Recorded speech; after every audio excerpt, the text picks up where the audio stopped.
tomorrow night at 6. We also will be here Friday and also Friday night at 6. And everyone's invited. Also, this Sunday, we're going to have one bilingual service at 10. And we're actually, we're especially blessed this week with the guest speakers because this Sunday we have Don Matchett. And Don Matchett is with Free Will Baptist International Missions. He's been here before, and he's actually going to be speaking to us. He's going to be talking about the World Missions Offering. So he'll be with us this Sunday. One bilingual service this Sunday at 10. We're going to go ahead and dismiss our classes right now. So we have our elementary and our high school, and junior high and middle school can go ahead and go. And if we have any preschoolers, they can go also.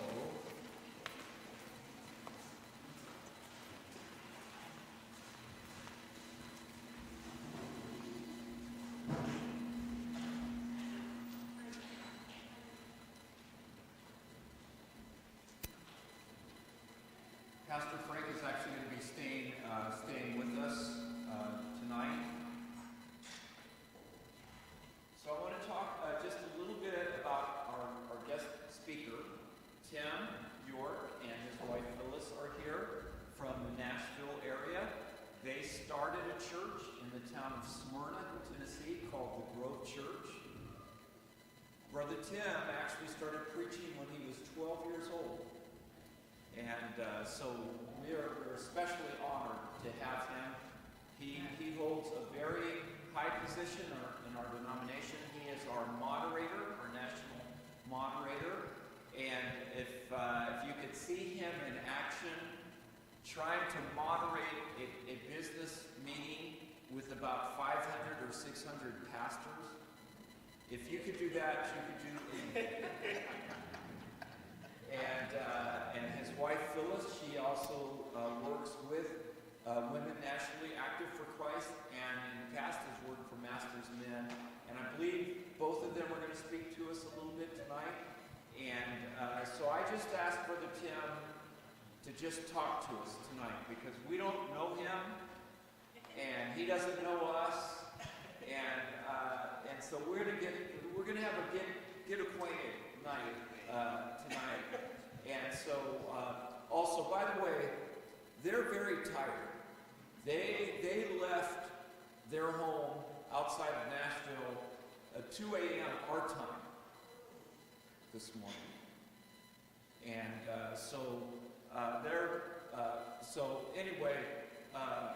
they're tired.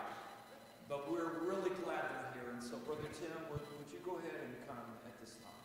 Let's welcome him as he comes.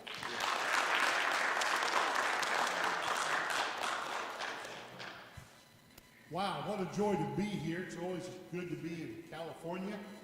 It's been some years since I've been in California, but I sure love coming and being with you and sharing with you. I'm going to talk a little bit later, but I'm going to let Miss Phyllis come first. I got in trouble at the National this year. She gave the WAC report, and I said it's the first time the moderator ever introduced his mother. But I got in a lot of trouble on that one. But she's going to share with you about WAC. He does not need a microphone anymore. It's good to be with you. I've only been to California one time, and that was in the year 2000. And that's when the convention was held here. And I haven't been back, and I've wanted to come back so many times. But I'm so thankful that I have been able to come for the state meeting here and to share about the work with WNAC. I'm not going to give you a whole lot of information about it tonight. I'll do that more tomorrow. But I have worked for WNAC for about 11 years, I think it is. 10 years, 9 years, 13 years, I don't know. I can't keep up with the years. I worked as administrative assistant, and then when Miss Elizabeth Hodges retired, the board started looking for a new director, and they were having difficulties finding one. So I stepped in as interim director for about almost a year until they hired Miss Ruth McDonald. She and her husband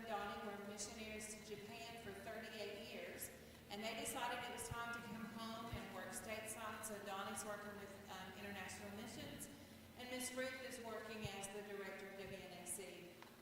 And she's doing a phenomenal job. She's got so many new ideas, and it's a fast pace all the time. But there are so many state meetings that happen at the same time that she can't make all of them. And so I volunteered to help her cover some of them, and I'm glad I got to come to California and cover this one. But it's really good to be with you. Miss Ruth is in Oklahoma, I think, is the one that she was going to go to this week, and we're just thankful for everything. Just a couple of little things to let you know, some ministries that we have. We have Treasure Bible Study. It used to be a paid subscription that you had to have before you could get the magazine. It's a Bible study guide. We have it's for 3 months. We have 3 Bible studies in it, along with some complimentary articles and some standing columns and things like that. But now it is on our website, and it's a free download. So you can go to our website, wnac.org, and you can download Treasure Magazine. You can download the entire magazine and print it off, or you can just download the Bible studies and print those off. You can use them at home for your personal study, or you can use them for your group of women when they meet. We have Shine, which is a ministry for girls ages 12 to 18. They have a website called shinefrugalbaptist.com, I believe it is, and we post blogs on there for girls. The first one of the month is, and then the second one of the month is for moms and youth workers, and it's a good way for girls to just read about things that they're going through in their life and how God can help them through it. And then we also have what we're calling Flourish. We've been able to have one of those retreat kind of things. It's only a one-day event. We had one in Huntington, West Virginia in March of 2020. And it's just for women to get together for a day and to worship and to fellowship and to hear what God has for us. And those are just some of the highlights of the ministries that we do with WNAC. But again, I want to thank you for the opportunity to be here, and looking forward to sharing more tomorrow. And you be nice.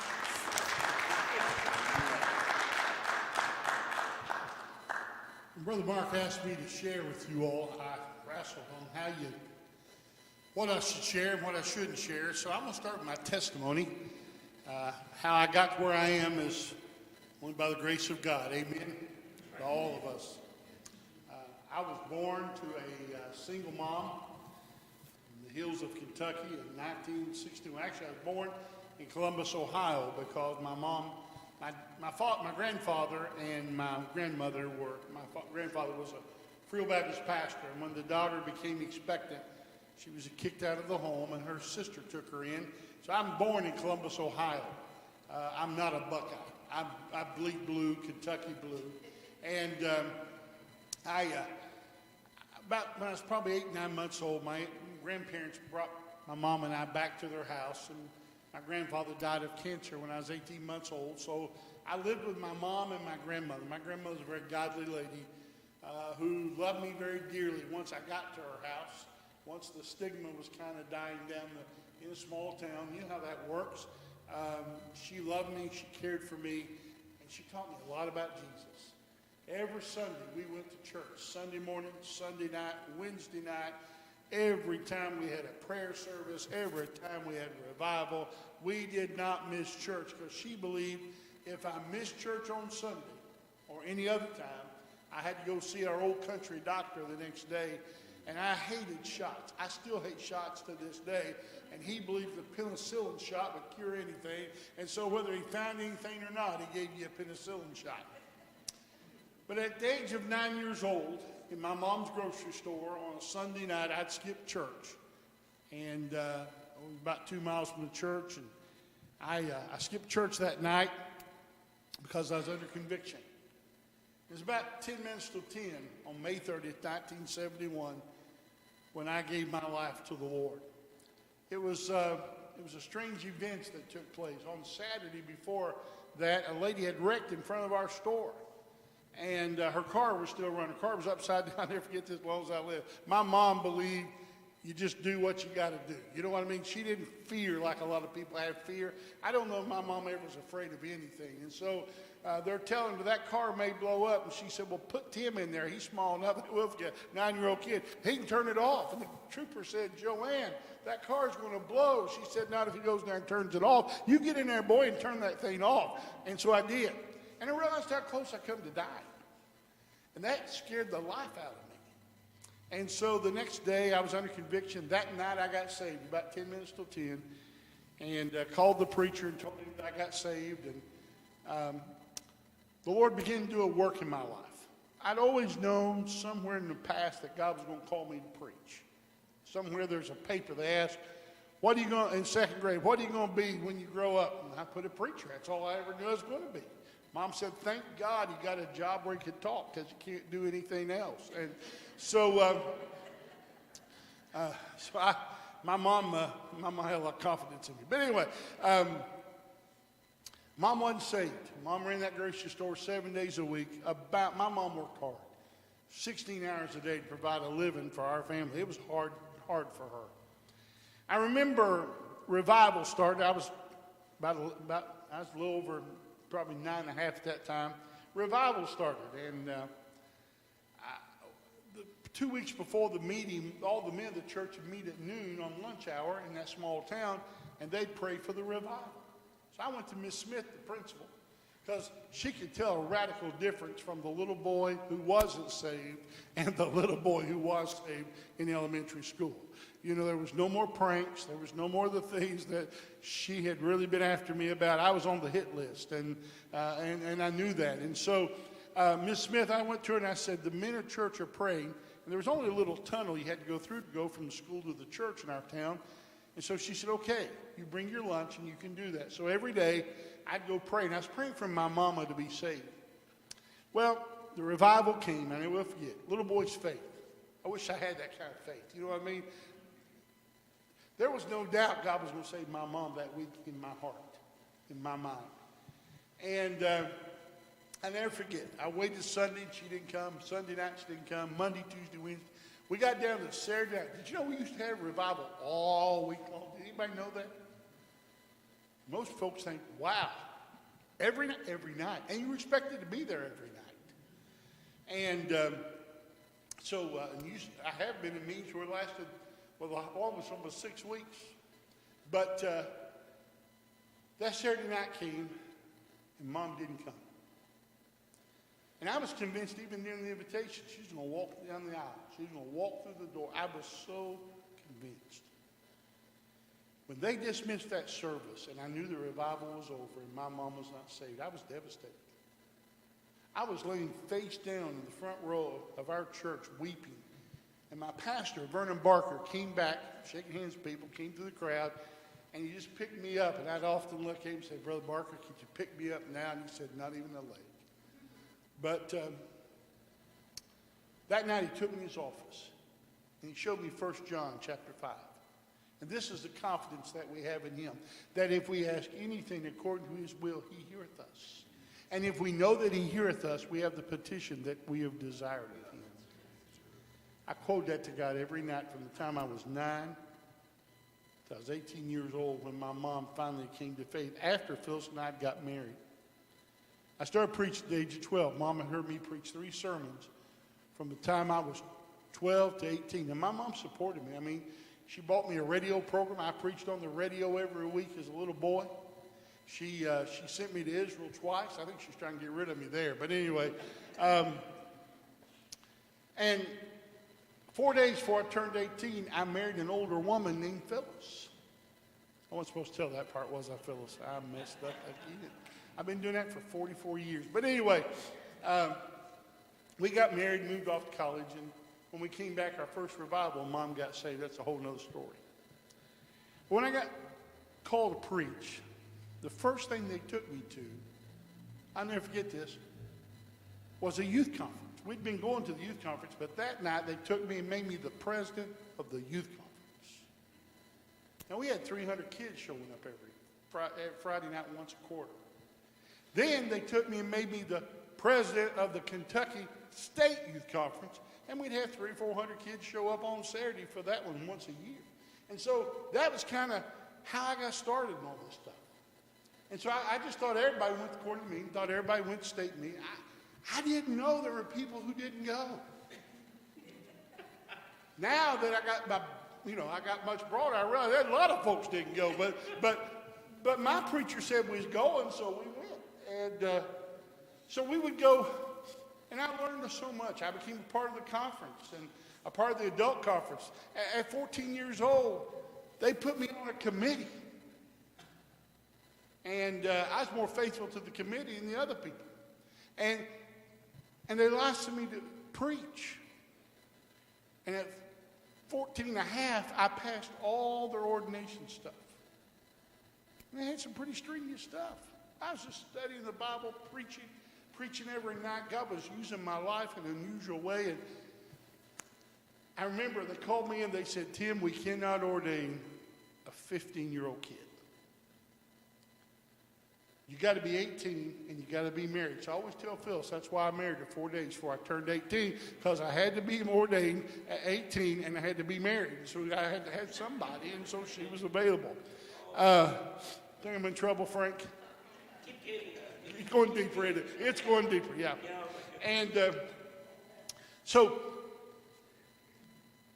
I remember being a part of the state, and when I came back home from Bible college, Kentucky said, we want you to be promotional. I was 21 years old, and I was the state executive secretary. And I served there about 11 years, and it was pretty awesome. Then I became became the assistant moderator of the National Association. A guy from California nominated me, by the way. And I became assistant moderator.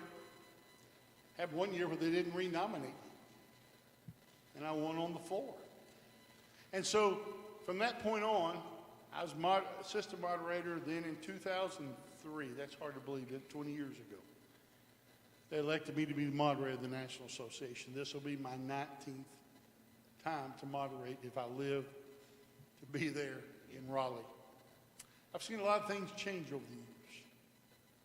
But here's what I understand, and I shared this with Brother Frank on what we just shared with the Spanish brothers. We got to be together. Our meetings are not vacations. Because long before I was a part of any of the structure, I attended those National Association and the Leadership Conference.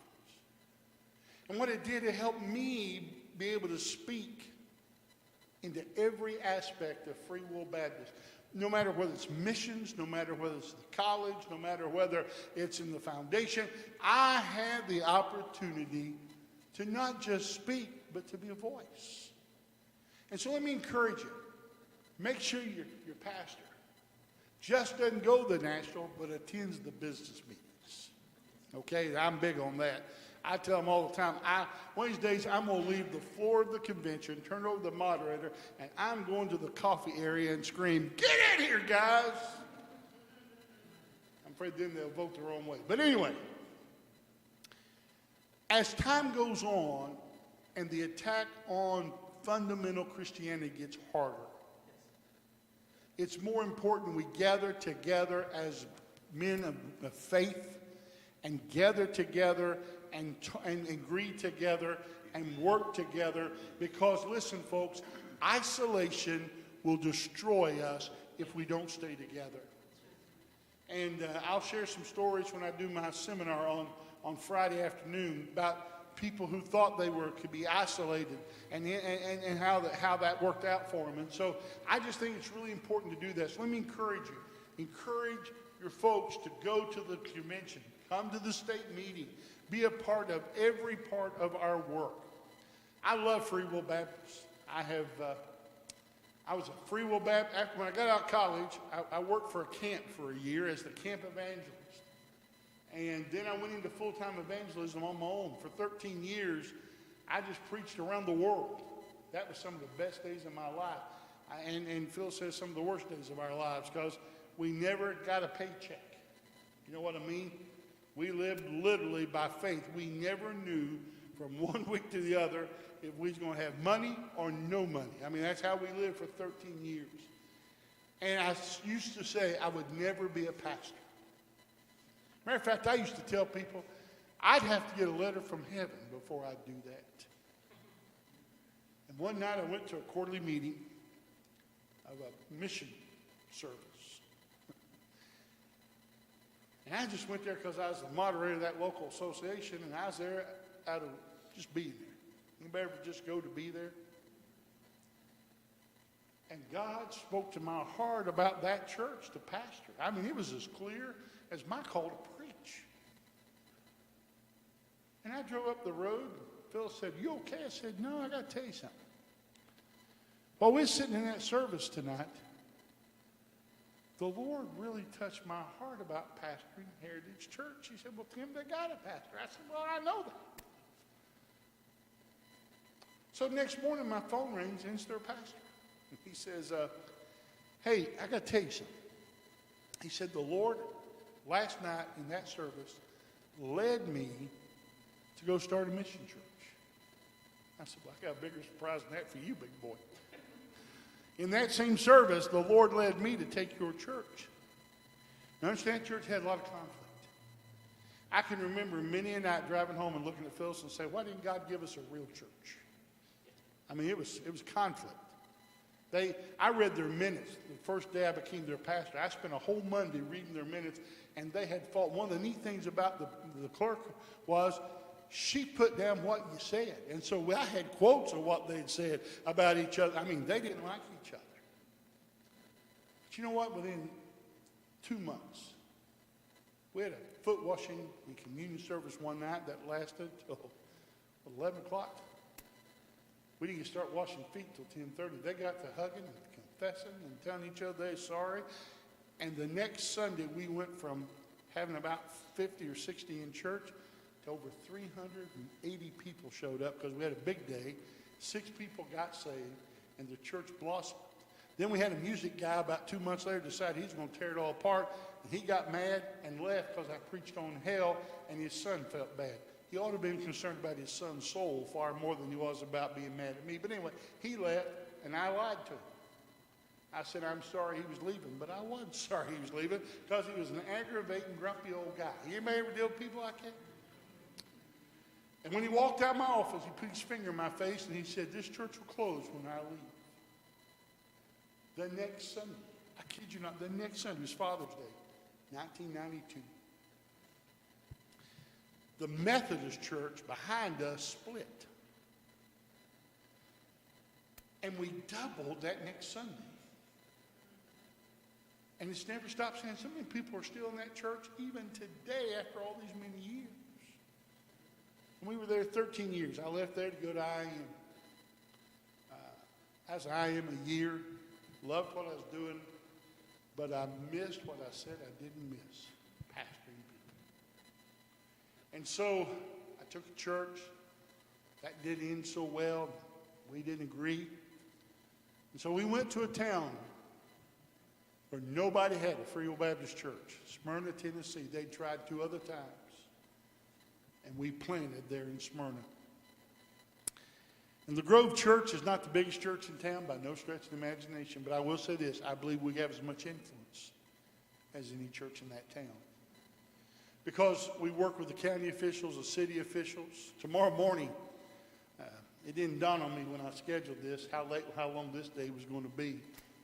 But in the morning, the hospital is going to beam me in from my hotel room. So Phil gets to hear me preach early in the morning. In California time, it'll be a little later over in Central time. To the entire hospital staff for the National Day of Prayer. I've done this a couple of years. And when I travel, they just let me beam in and they put me on a big screen. Makes my chin 3 times bigger than it already is. And I share with them. And it's neat to have that relationship. And to have that, I coordinate their chaplain program there at the hospital. I coordinate the chaplain program for the police department in Smyrna. If you'll work, God will give you opportunities. If you got among people, God will give you opportunities. And recently at our church, exciting things, we've had a Spanish work. Brother Rufo's been there with us. Brother Rufo and I work together in Kentucky, so we know each other very well. But we did Know Your Community. Have y'all done Know Your Community? Okay, you got to do Know Your Community. That's my plug-in, Know Your Community. It's more data than you ever dreamed you could. Listen, we learn things we didn't want to know. Like, for instance, did you know that if our church were to do a community dinner, invite the community in, they don't want to eat fried chicken because it's not healthy. They would want grilled chicken. That's stupid. Can I hear an amen? Everybody knows God wants that chicken fried, don't they? I mean, it's how He designed that chicken. But anyway, we learned that one of the largest cultures in our community was Arabic speaking. We already kind of knew that because every time we had an event, Arabic people would show up, and I'd go to Rufo and I'd say, you need to go talk to them. He'd go over and come back and go, that's not Spanish. That's not Spanish, Pastor. It looked like it, but no. No. And I couldn't tell the difference. I mean, it was a different language, and I understood. And so I was at Christmas dinner for a group I'd been working for. I do all kinds of other stuff just to, I don't like being slow or being lazy. But anyway, I've been working with this other group on missions overseas. And a guy came in with the Christmas party, and he said, hey, I talked about you today. And I said, what about? He goes, this Arabic group needs a place to meet here in Smyrna. And I said, are you serious? He goes, yeah. I said, you don't believe this, but we have been praying ever since Know Your Community for Arabic people and how we could reach them. And so now we have this group meets on Sunday night in our church. So come to our church, it's English at 11, at 10, it's Spanish at 4, and it's Arabic at 6:30. Let me just tell you about the Arabic folks. They don't know when to go home. I mean, they do not know when to go home. And we're beginning to see God do something different at the church. ESL, we started English as a second language, and we thought we might get 4 or 5 students. We had, the high was 19, right? Came through that door, we're like, uh-oh, we don't have enough room. You all seen our building. We don't have enough room for that. And so we're working on those things. But we're thankful for what God's done. God's blessed Phyllis and I. Our oldest son, Tim, is almost 41 years old. He's a church planter in Buffalo, New York. Can you imagine living in Buffalo, New York? It's wintertime up there in the summer. I mean, it is cold all the time.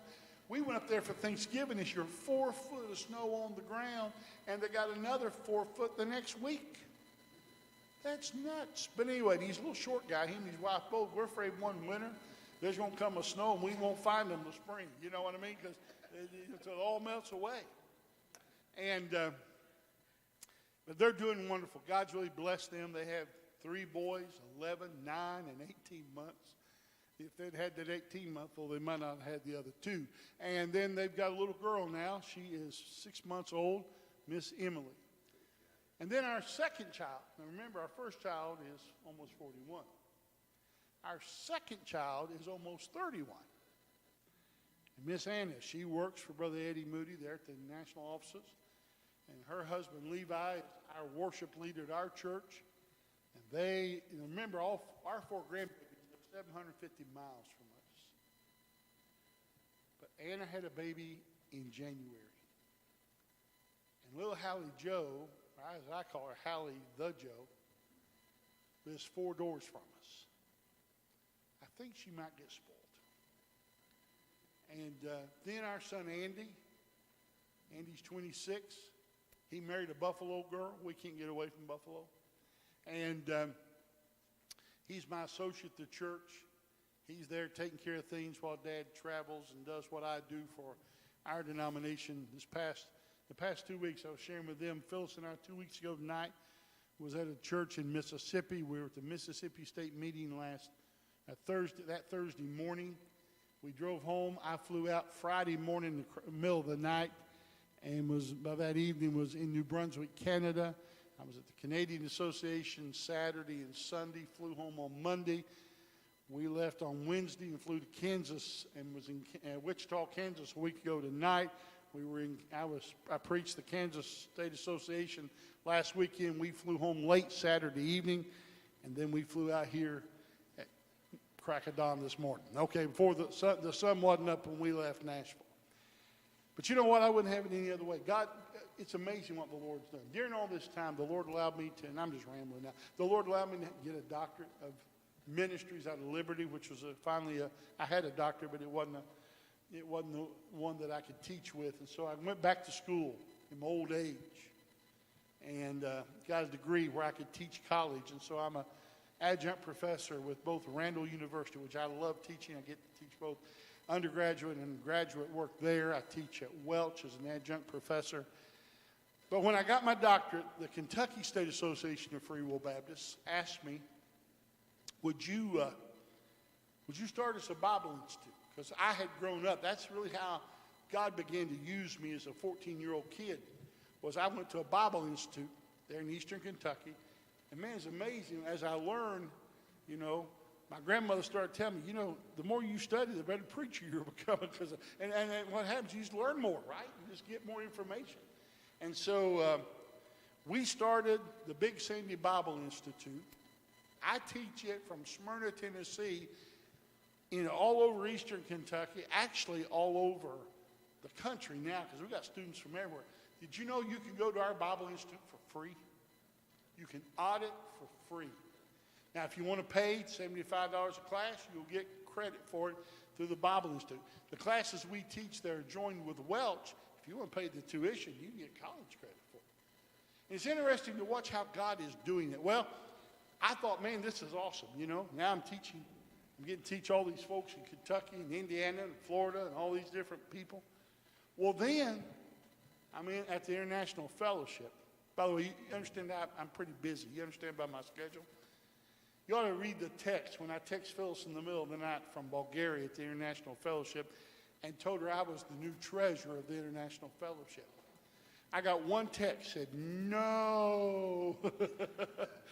No congratulations, no really good job, And, but while I was there, a Pakistan brother came to me. He said, I hear you have a Bible Institute. I said, we do. He said, would you teach the Pakistani pastors? And so now every Tuesday morning, it's Tuesday night over there, I get to teach the Pakistani brothers, pastors. Right now we're going through Free Will Baptist doctrine. And I'm telling you, what about this past week, I noticed nobody was writing anything down. Finally, yesterday morning, I said, do they need pencil and paper? And he said, they don't have their tablets with them today. And I said, okay. He goes, it was raining, so they couldn't bring them on the bikes. I said, so you're telling me these guys rode in downpour rain on bikes and mopeds? He said some came as far as 20 miles in the rain. We wouldn't do that. Then I got to feeling guilty. Man, I need to work harder on their class. Because you see, the more we invest in people and teach them and make disciples, and that's what we're doing, we're making disciples. It's what Jesus taught. Remember when Jesus called his disciples? The first thing he did was set them down in chapter 5 and preach the Sermon on the Mount. And the Sermon on the Mount is the manual for how to disciple people to walk through their entire spiritual journey and experience what God has for them. So you got to listen to Jesus, and then you got to live like Jesus. But it's powerful to me to see how God is taking his word and transforming, even in Pakistan, what God is doing. God's been good. I'm just telling you. And amazing things are happening. Free Will Baptists are experiencing an explosion of partnership. Don will share with you a great deal about what IM is doing. NAM is exploding right now in growth. We're seeing God do things that we've dreamed and longed for. Now, we got problems. Tonight, 10% of our churches don't have a pastor. Now, that's a problem. We're having less people called to preach than we can ever remember in our history. That's a problem. We're seeing 40 churches a year close. That's a problem. Now, we got to figure this thing out. We're working on ways that we can have pastors who share the pulpit. In other words, they preach at 2 or 3 different churches. We're talking about some churches need to merge because they just need to merge so that they can work together. And so we're working on many different areas of where we can try to help coach. We can't force anybody to do anything. Y'all know Free Will Baptist, right? The time you try to force us to do something, we say we ain't going to, right? And that's exactly where we are. Sure, I check my time here. I don't want to run over on you. But what I want you to remember is this. You need to pray for your denomination. You need to ask the Lord to give us guidance and wisdom. And pray for pastors. Pray the Lord of the harvest that through these Bible institutes that we're starting up, that God will begin to spark the hearts of young men again, and that there will be a call of God across the country, and that God will do something miraculous. Because I'm telling you, folks, there's a harvest field. Harvest field. Somebody said, well, most of these are probably small. I hate to tell you. Some of these are very large churches that can't find a pastor. And, you know, I have pulpit committees call me all the time going, Brother Tim, did we do something wrong? Because nobody's calling us to ask to be our pastor. And I said, that was 10 years ago. That ain't happening now. What COVID did to the church, it already started. By the way, in 2019, before COVID ever hit, we'd gone from 800 and some, almost 900 licensed preachers to under 400. That was before COVID. I have not pulled the number since. I'm almost afraid to. Because COVID just moved us 8 or 10 years down the road further, at least 7 years further than where we were already heading. And so we need to pray. Pray for God to call preachers. And for God to move on the hearts. And by the way, for our churches to raise up preachers out of their midst. And for God to begin to use that in a powerful and amazing way. I thank you for letting me come and share with you tonight. Brother Mark told me just to ramble, and that's what I did. Did I do what you want to, Brother Mark? I rambled, right? I can ramble. Amen, Phyllis? I can chase a rabbit, can't I?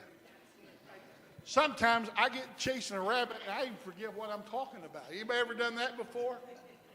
And as tired as I am tonight, that really could happen. I mean, I'm shocked I've stayed on. Have I stayed on? No, I haven't stayed on course. But anyway, we've been everywhere. But you know, the most amazing thing is to watch what God does. You know, I don't know what I thought about on the plane today. But when I was a student at Welch College, 79 through 82, if you'd have gone through the crowd and said, who's going to be the leaders of the denomination in 40 years? None of us whose names appear as officers and leaders would have even been mentioned. Now, I'm going to tell you, that saddens me in one way. Because a lot of capable people have fallen by the wayside. Because, see, I don't have to be a moderator. I want to do what I did before I was ever a moderator. I want to serve the Lord. I want to see God work. I want to see lives changed. I want to see things happen that only God can. Let me tell you a quick story, and then my watch has died from being off the hook too long. I got a call one day in Smyrna. Now, remember, I lived in Eastern Kentucky, 350 miles away. I'd moved to Smyrna, and I got a call one day at the hospital, a death call. Well, I went in the room before the family actually arrived, and I was with the body and the nurse, and we were preparing for the family to come in, and I said, when they bring them in, I will just greet them. And we'll guide them through here, and that way they can spend some time, and I'll stay here with them. The family starts through the door, And all of a sudden, a young woman starts screaming, "Oh my goodness, that's Tim York." I'm thinking, who in the world are you? You know. And so finally, in a few months, I realized I'd held a revival at her home church when she was a little girl. And she got saved. And she remembered that. There's a lady who studies in my Bible Institute every Monday night. Shirley walked an aisle in a church that everybody else believed nobody could get saved in because they had so much conflict. They actually went to court. They actually sued me at the end as the moderator of their local association. But Shirley got saved as a little girl, moved away, and she still remembers being a part of that service. That's what preaching is all about. That's what church is all about. Loving people, discipling people. And I give her a hard time, but I couldn't have done any of this without the Lord and a lady named Phyllis.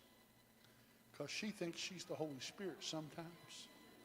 And she'll jerk me into line and tell me what I need to do. No, I appreciate her. She's been a faithful partner in all that we've done over these years. Father, I thank you for this church. I thank you for Pastor Mark and Pastor Frank.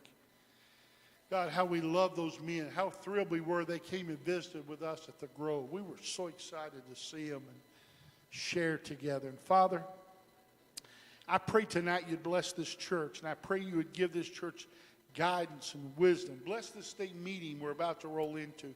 Help us to hear from you and experience you, and may the fellowship be sweet. In Jesus' name we pray. Amen. Thank you, Pastor Tim. I hope that you get a chance to visit a little bit with him and Miss Phyllis. They're just going to be here today, tomorrow, and a little while on Friday they'll be leaving. And just want to remind you, state meeting is tomorrow night, Friday night, bilingual service on Sunday at 10. Thank you so much for coming. You are dismissed.